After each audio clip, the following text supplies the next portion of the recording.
Փոքրիկ խմբակը տարածում է հերթական կեղծիքը հեծի վերաբերյալ։ Ինչու՞մն է խնդիրը։ Հեց ՓԲ-ն վարձակալել է տարածք իր կարիքների համար։ Մյուս կողմից տվել է վարձակալության տարածք այլ ենթակապալառու ընկերությանը։ Հիմա փոքրիկ խմբակը առանց բարձրաձայնելու ինչ քառակուսի մետր, ինչ չափի տարածքների մասին է խոսքը, հրապարակում է միայն գումարային տվյալներ, որից իրենք ուզում են ստանալ այսպես իրենց բառերով ասած թալան, չգիտեմ եւ այլն, բայց խոսքը գնում է 1 հեկտարի եւ 250 քառակուսի մետրի մասին։ Առանց թվերում մտնելու մեջ ձեզ նշեմ, որ տվյալ վարձակալվող տարածքի համար տրվող գումարը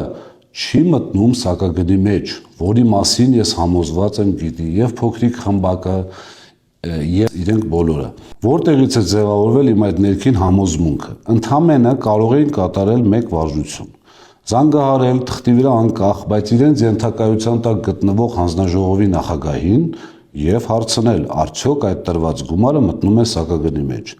Պատասխանը միանշանակ լինելու էր ոչ, կամ իրենց կողմից նշանակված ժամանակավոր կառավարչին։ Ես համոզված եմ, որ իրենք զանգահարել են, համոզված եմ հարցրել են, բայց իրենց խնդիրը դա չէ, իրենց խնդիրը խաբելն է մեր ժողովրդին։ Իսկ թե ով է թալանում եւ ինչպես են թալանում, մեր ժողովուրդը արդեն շատ լավ գիտի ամբողջ ինֆորմացիան փոքրիկ խմբակի մասին։ Եվ մի այստեղ կարևորագույն հանգամանք էլ կա։ Արդյոք իրենք կարող են գտնել իրենց ՔՊ-ից կամ իրենց հարող շրջանակներից մի սեփականատիրոջ,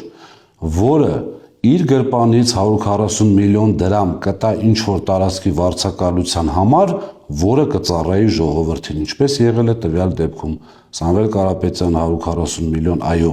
իր գրպանից տվել է եւ այդ տարածքը ամբողջությամբ ծառայեցվել է իշահ մեր ժողովրդին, այսինքն հեց ՓԲ-ի համար։